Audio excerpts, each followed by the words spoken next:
The clock strikes 9 and we get the go-ahead from the staff. We'll get started. Wow.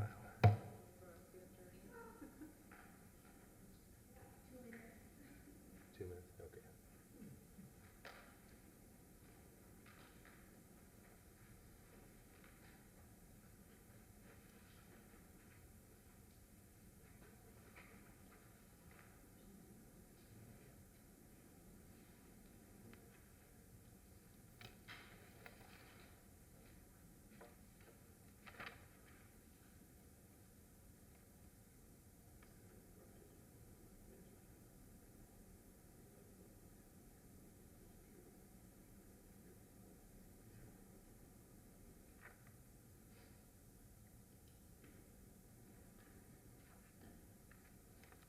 Sam, are you recusing yourself on this? I am. Are you recusing yourself? I am, sir. Oh, why?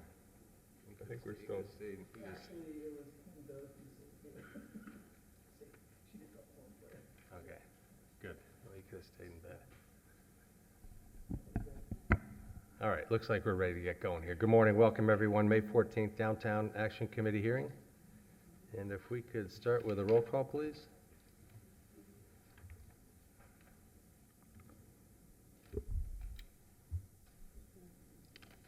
Okay. Sorry, good morning. Brian Laura. Present. Kim Doe. Present. Michael Baxt. Present.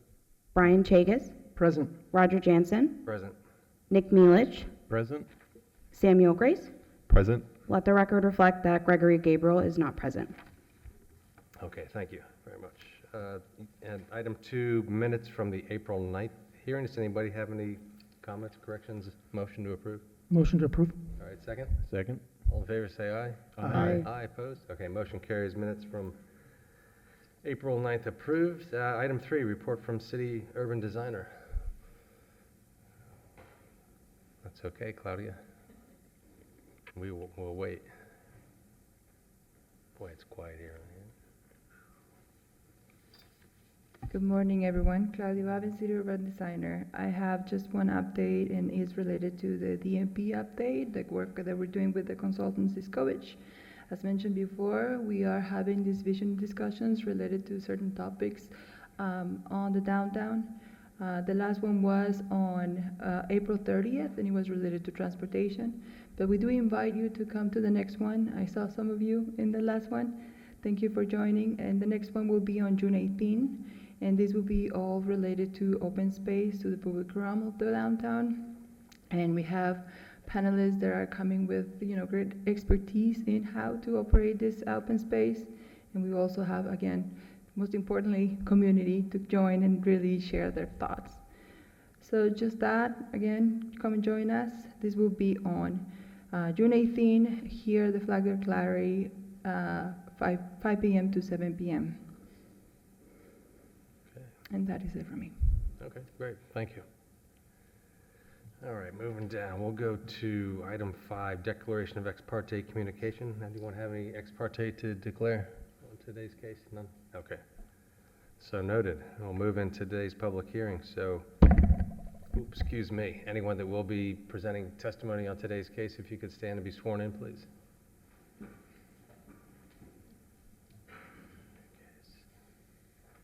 Do you swear or affirm that the testimony you're about to give is the truth, the whole truth, and nothing but the truth? Thank you. Okay, great, thanks. So today's case, new case DAC 25-01 DMP 000298-2025. Request by Brian Chagas. I guess a couple of you are going to recuse yourselves on this one. Mr. Chair, Good. for the record, I have to recuse myself from item DAC 2501 DMP 298-2025. Okay. And Sam? Yeah, I also need to recuse myself from DAC case number 25-01 as a member of the NORA development team. All right, so noted. And it looks like we still have a quorum, so we'll proceed. Thank you.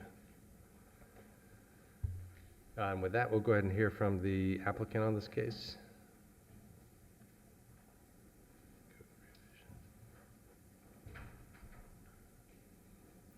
Good morning, everybody. Joseph First, address 1105 North Dixie Highway. Obviously, you've seen us here before for various code amendments. I think this one is the simplest and most basic to actually review and hopefully approve.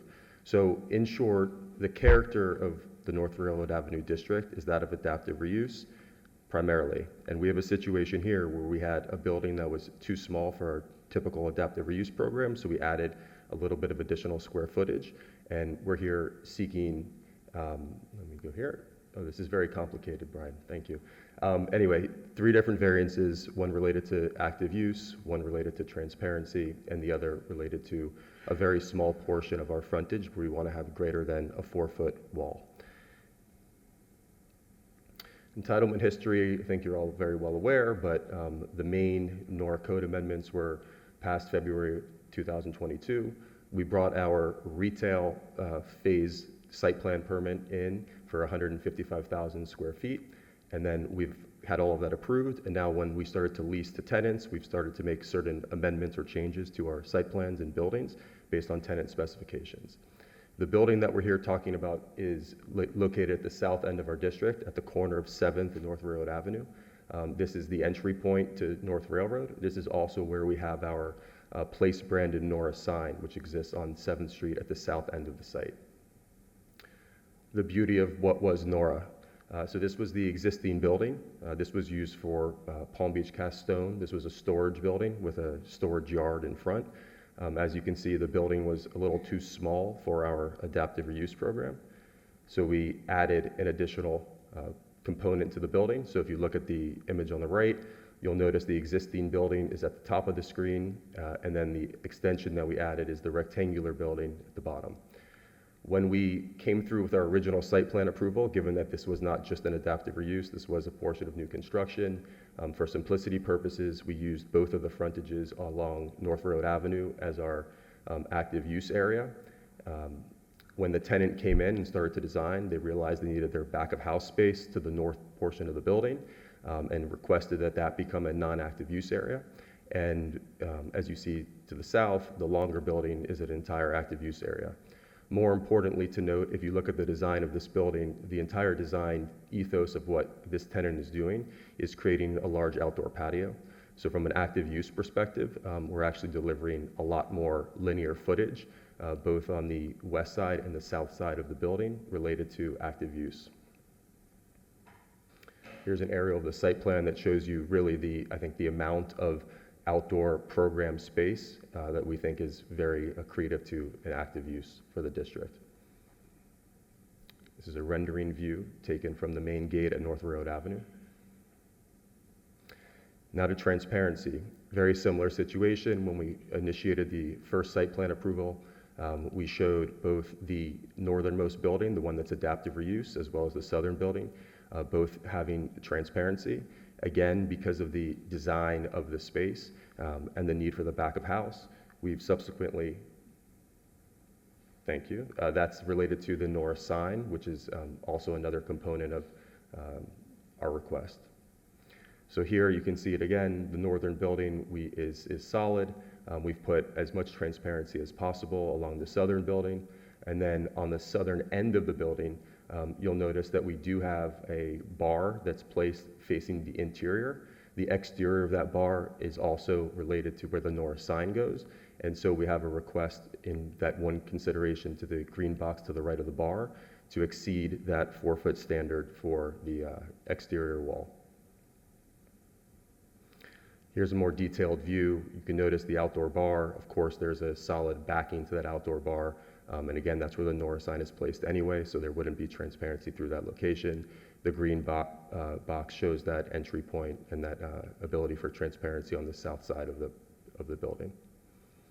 Here's the NORA sign. So this is actually in place. If you come to the district now, you'll see that, and the building in question, as improved from the landlord delivery perspective, is sitting in the background. This is that courtyard view from 7th Street. So you can see again from an active use, even transparency to the building, it's fully activated. And this is the last point, which is related to our request to exceed the 4-foot standard for the exterior wall. This location has 2 entry points. The idea is that there's a wrought iron gate surrounded by a block wall that's 10 feet tall. Staff has recommended approval of this on one consideration that the block wall component is made of breeze block, which we've agreed to and happily accommodate. But you can see both of those locations. That's where we're requesting the ability to go greater than 4 feet in the exterior, because those are, again, those wrought iron gates for entry into the restaurant.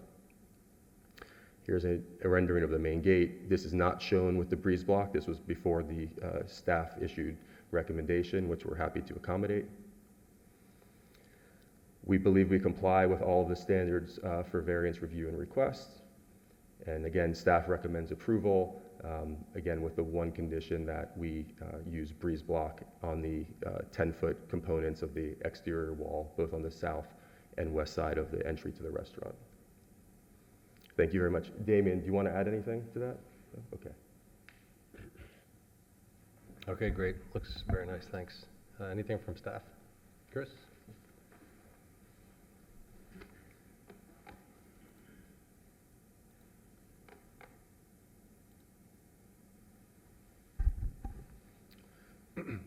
Good morning, everyone. Chris Kimmerly, Senior Urban Designer. Fly through this here. So just kind of reiterating some of the main points of the variance request. Again, the requirement on the North Railroad frontage and the 7th Street frontages, because they are primary pedestrian streets, they are required to have 65% active use. And so the numbers there show that the illustration of their current design only has the 57.7 feet or 41.9%. So there is a deficiency there. And Joe kind of explained this pretty well, but just to reiterate that active use by definition within the DMP is defined as an enclosed building area occupied by patrons or people with direct views to the right of way. So because a large percentage of this area is outdoor dining space, it does not technically meet the definition. And again, as you see here, of the 97 feet of building, their requirement is only 89 feet to be active. With the back of house, kitchen, cold storage, things here, this is no longer an active frontage as it once was. But this square footage, or this linear footage, I should say, is now being made up with that outdoor space. So the intent is still being met. Regarding the second variance, and this is transparency, so of the active use, 50% has to be transparent. And again, transparency is just storefronts or glazing and fenestration, measured from the sidewalk elevation, which is 0 to 10 feet up, and then you have your area there. So in terms of numbers, the applicant's proposal only illustrates 324 square feet of transparency on North Railroad Avenue, and then 233 square feet on 7th Street. So there is, again, a deficiency from the standards. And this diagram shows it again. What once was transparent is now back of house and kitchen operation, so there won't be windows here. There's also restrooms in this space, so they won't have that glazing and fenestration anymore. They extend the facade of the building here with a small entry wall, so again, reducing the transparency a little bit further. And then on the 7th Street frontage, we have that other wall, so again, that transparency is then lost with the addition. However, I would argue again that the intent is being met as this open air area in blue here is open and visible to the public. And this is just kind of showing the plans of what the wall looks like and what that condition is of blocking the transparency originally on the building. The last variance request is just applicable to what we call a fence or a wall. You may recall a similar instance with the 300 Banyan office building. So any freestanding structure used to partition, screen, or confine is what we define as a fence. And in this instance, you're limited to 4 feet in height between the minimum and maximum setbacks. If we go back to the drawing here, specifically this portion of the wall is 10 feet in height. Again, and that is the backing of their bar that opens up to their outdoor patio space. So they are asking for the additional 6 feet. I will say on that matter, again, if we add the areas to the left and right of this wall, And if these were fenestrated pieces, it would meet transparency, so it would not impact any additional requirements. But because the wall is here, you no longer see that window on the building facade itself. The variance standards are here. Staff does concur that it meets all applicable variance standards of section 9438D6. We do recommend approval of the variance requests under 2 conditions. The first condition, going back to the site plan, is that there is an ample amount of perimeter landscaping throughout the open space area and around the property itself. We ask that this is limited in height to 48 inches, just to allow continuous sight lines into the dining space from the public right-of-way and out, so we can see that activity. And then the last condition there is, again, where we do have the walls on the North Railroad and 7th Street frontage, we ask that it's a more porous or perforated design, so our recommendation was breeze blocks, and this is similar to what you may have seen with that 300 Banyan application. Nice. As for public notice, mailers were sent to all property owners within 500 feet of the affected property. And again, we have a suggested motion of approval if there are any other questions. No, it's all very clear. I do have one question. Maybe you go back to either the site plan or your elevation diagram that you just had up. It appears to me that the structure with the pergola that covers all the open area, isn't that where all the blue is? Isn't that all under a pergola type structure? Yeah, so there is, you'll see the support columns throughout the plan here. Right. So this is under like a pergola structure, so it does have roofed features to it for, weather screening purposes. But otherwise, it's open on all. Does it look like on your other diagrams that the percentage was taken to the enclosed building versus out to the very far right to your post in the structure? Yeah, so exactly. It's just for the Right. building the frontage building. itself. Okay. Like if you were to consider that structure, would it comply all the way to the post? Yeah, if that was building structure, then yeah. Okay. I mean, that's probably the way it should be taken, but in any event, I understand it meets the intent and spirit of the code, so that's all great. All right. Any other questions for staff? Okay, great. Thanks, Chris. Okay, is there any public comment on this case? Seeing no public comment, we'll close public discussion. Any other questions of the commission for staff or the applicant? No, it all seems very reasonable to me. I don't have any issues with it. I think it's all justifiable and meets the spirit and intent of the guidelines. I'd like to second that. Yeah, I think this is just an excellent example of working together and Yep. taking some, creative ideas and meeting the intent and really having a great threshold or gateway at that entry to satisfy all the requirements. So, good job. Kim? Yep. Yes, I just have a question on the breeze blocks. Do you have a design of some potential materials that will be used? Like how, not to get too much into technicals into the design, but let's say like we have a rough idea of how many percentage it will be like see-through or transparent, or for example, like if we wouldn't want like a whole solid wall with just tiny holes in it. So is there some examples of the design that the applicant thinking about using, or?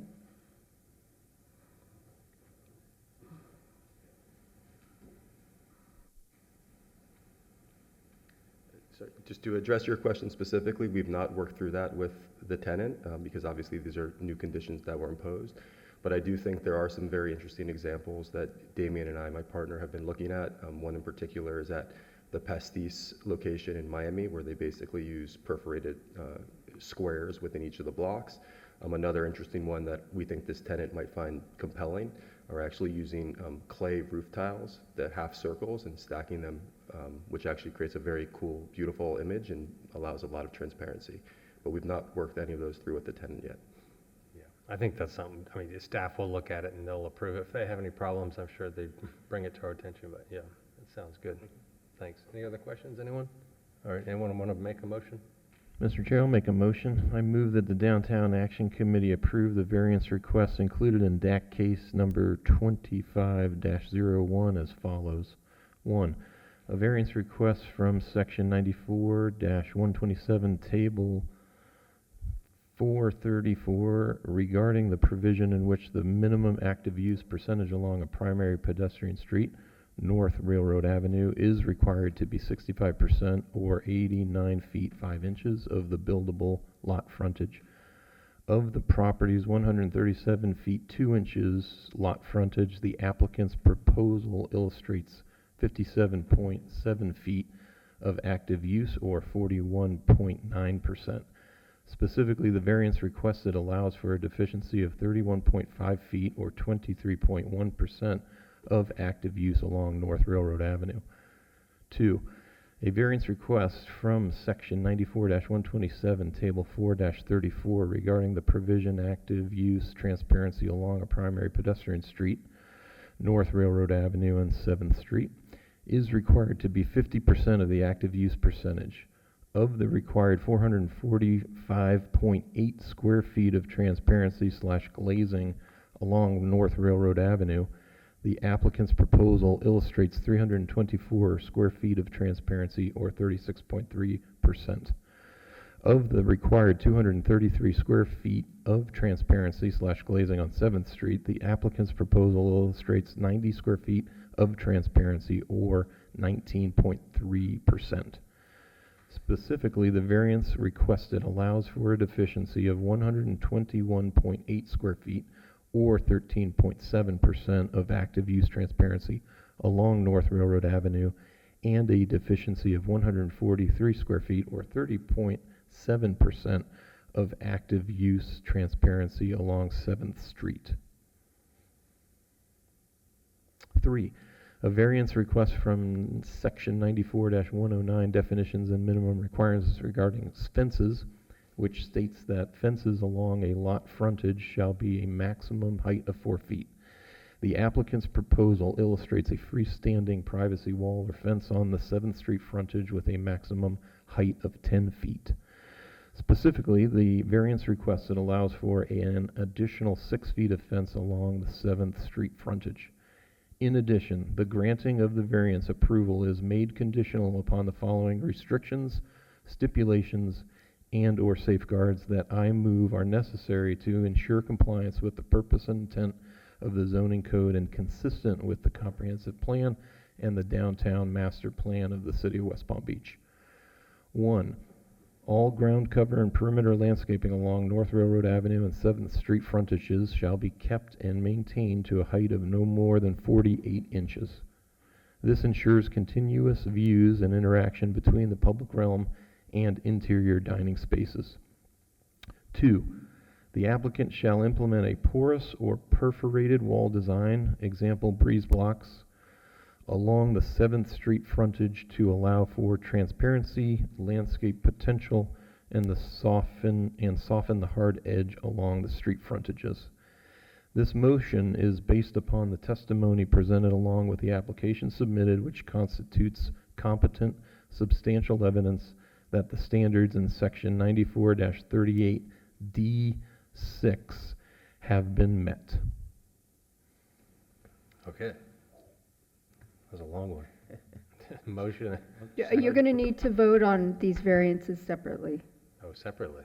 So it's fine that you made them, but as you should take them one by one. All right, let's do the first one was, without reading it all, can you just restate your motion? Just I was actually at a meeting last night, just a real quick example, and they said as written, as opposed to reading all of that. I just Yeah, wondered. that's fine. You can reference the staff report, the conditions in the Okay. staff report. So, Mr. Chair, I recommend approval of the first request for the variance as written. Okay, good. So we've got the motion for item 1. Is there a second? Second. Second, all in favor say aye. Aye. Aye. Opposed? None. Motion carries. Motion for item 2, someone? Mr. Chair, I'd like to make a motion for item 2 for the variance request in the application as written. Perfect. And with conditions on, that conditions apply to both. Okay, motion, is there a second? Second. Second, all in favor say aye. Aye. Aye. Opposed? None. Motion carries. That's it. Great, thanks. Nice work. Project looks good. Excited to see the progress there. Oh, there was a 3, I'm sorry. Yes. Well, we better include number 3. Mr. Chair, I'd like to make a motion for the third variance request of this application to be approved as written. Okay. Is there a second? Second. Motion second, all in favor, say aye. Aye. Aye, opposed, none. Okay, now we're done. Thank you. Thanks for your cooperation, staff and applicant, much appreciated. I'll work on shortening those motions next time. That's okay. And Hey, that's the it. as-written thing works, you know, if you can say as written and it works for legal, and it's all written there, Yeah, that's good, all save right. some time. All right, I guess that's the only case for today. Do we have any unfinished business, any new business? Anybody have any subjects they want to discuss while we're here? Okay, we'll keep it short and sweet then. We'll adjourn today's meeting. Thank you, everyone. Thank you. Have a great day.